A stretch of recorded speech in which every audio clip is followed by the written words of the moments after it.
저는 성균관대학교 물리학과에 있는 김범준입니다. 물리학자가 보는 시간의 의미에 대한 강연을 하게 돼서 제 개인적으로 상당히 좋은 그 기회였습니다. 시간, 그리고 새해, 그리고 달력 이런 이야기를 한번 강연으로 제가 진행하게 될 기회가 있으면 좋겠다고 생각을 하고 있었는데 이번이 그런 기회가 된 것 같아서 저에게도 무척 강의 준비하면서 상당히 의미 있는 그런 시간을 보냈습니다. 새해와 달력에 대한 이야기를 말씀드릴 생각인데요. 그 디셈버가 사실 고대 로마 달력에서는 마지막 달이었고요. DEC라는 것이 지금 영어에도 그 적두어가 남아 있는데요. 10의 의미입니다. 그리고 우리가 지금 11월, 영어를 11월로는 그 노벰버라고 하잖아요. 근데 노벰버라고 할 때 그 숫자의 의미가 11이 아니라 11이 아니라 9의 의미입니다. 그리고 그 옥토버는 이 8의 의미가 있고요. 그래서 이렇게 고대 로마에서 달력을 만들어서 이용을 했는데 그러다가 이게 문제가 있다는 걸 알게 된 거죠. 1년이 10달이 아닌 것 같은 거예요. 그래서 그 이후에 1년을 12달로 2달을 더 보탭니다. 그렇게 해서 들어간 것이 11월이 야누아리우스라고 불렸고요. 12월 마지막 달이 페브루아리스라고 불렸어요. 근데 딱 여러분 들어보시면 영어에서 지금도 우리가 이용하고 있는 달의 이름이 정확히 로마에서 이용한 달의 이름과 정확히 같다는 걸 알 수 있죠. 근데 좀 이상하지 않으세요? 현재는 제뉴어리가 1월이고요. 페브러리가 2월이잖아요. 그런데 로마에서는 페브러리가 사실은 12월이었습니다. 그럼 여러분도 생각해 볼 수 있는데요. 윤년을 우리가 고대 사람들도 당연히 윤년을 마지막에 이렇게 조정하는 날짜를 당연히 그 해의 마지막 달에 넣었을 거 아니에요. 그래서 당연히 과거에도 12월이었던 페브러리에서 날짜를 조정합니다. 그런데 지금은 페브러리가 이제는 12월이 아니라 2월로 됐죠. 영어에선 캘린더라고 하는데요. 달력을. 이 캘린더의 어원이 그 로마에서의 달력에선 매 달의 첫 번째 날을 칼렌데라고 불렀다고 합니다. 그게 지금까지 남아있던 거죠. 그래서 지금도 아마도 하나의 설인데요. 영어의 캘린더의 어원이 로마 달력에서 매 달의 첫 번째 날을 칼린더라고 했다는 거에서 유래했다라는 설이 있습니다. 자, 그럼 아까 제가 설명드린 것처럼 과거의 12월이 이제는 2월이고요. 과거의 11월이 지금은 1월이 됐잖아요. 2달의 차이가 생겼습니다. 그 차이를 만든 사람이 바로 유명한 시저입니다. 그 율리우스라고도 우리가 부르죠. 그래서 율리우스력이라는 달력이 만들어지는데요. 재밌는 얘기가 있더라고요.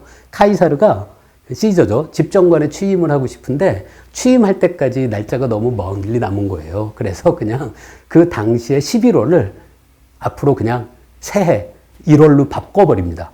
그래서 과거에 11월이 제뉴얼이었잖아요. 근데 그게 카이사르의 이런 빨리 집정관에 취임하고자 하는 그런 그 욕망의 흔적으로 지금은 제뉴얼이가 1월로 바뀐 이유가 카사르가 만든 그런 그 일인 거죠. 그래서 이제 여러분들 생각해 보면 우리가 사용하고 있는 달력이 고대 로마에서의 흔적이 아직도 이어지고 있다는 것이 저는 상당히 흥미로웠어요. 페브러리에 왜 하필 윤년에 하루를 더하는 걸 왜 보통 생각하면 1년의 마지막 달에 해야 할 것 같은데 왜 2월에 하는지도 이해할 수 있고요. 그렇다 보니까 지금 우리가 사용하고 있는 영어에서의 달력의 이름이 사실은 이상하게 되어 있는 겁니다. September라고 보통 우리가 할 때 SEP에 해당하는 이 접두어의 의미가 7의 의미입니다. 그런데 September가 이제 9월이 된 거고요. 그리고 옥토버는 원래는 8의 의미인데 이제는 10월이 된 것도 이런 어떻게 보면 흥미로운 이 에피소드 때문에 모든 사람들이 사용하는 달력의 이름이 이렇게 2달만큼 이렇게 옮겨졌다는 것을 알 수 있죠. 자, 달력은 인류 역사에서 상당히 오래전에 시작했습니다. 이집트는 지금 우리가 사용하고 있는 해 움직임에 기반한 태양력을 이용했습니다. 아마도 처음에는 이집트에서 1년을 우리가 지금 사용하는 365일이 아니라 360일로 했던 것 같아요. 그 흔적을 볼 수 있는데요. 이집트 신화를 제가 여기 적어 왔는데요. 태양신 레가 4명의 자녀를 낳았는데 그 중에 오누이인 누트와 게브라는 그 레의 자녀가 서로 결혼을 해서 아이를 낳았는데 낳고자 했어요. 그런데 태양신 레가 그걸 굉장히 반대했다고 합니다. 그래서 이 누트가 어떤 트릭을 썼냐면 달의 수호신인 토트에게 도움을 청했고 토트가 달하고 내기를 했대요.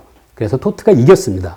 그때 내기에 건 게 뭐냐면 아이를 낳을 시간을 더 달라는 거였어요.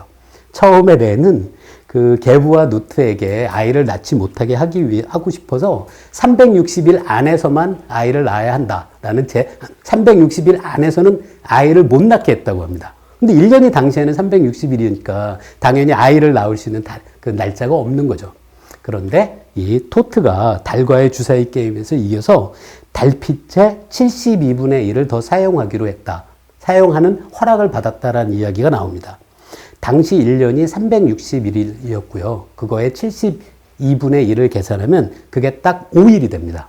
그래서 1년이 이 내기 이후에 360일에서 365일로 넘어갔고, 그래서 360일 이 과거의 1년이었고요. 이제 닷새가 더 추가됐잖아요. 그 닷새를 이 이집트에서는 에파고메네라고 불러서 5일 동안의 축제를 벌였다는 이야기가 있습니다. 그리고 이집트 사람들도 지금처럼 딱 1년이 365일이 아니라 그것보다 조금 넘어선다는 것을 알고 있었답니다. 그래서 4년에 한 번은 에파고메네를 5일이 아니라 6일로 했다고 합니다. 그게 바로 지금 우리가 사용하고 있는 달력에서도 4년마다 하루를 더 두는 윤년을 이용하잖아요. 그것과 똑같은 방식을 이집트 사람들도 알고 있었다는 걸 알 수 있죠.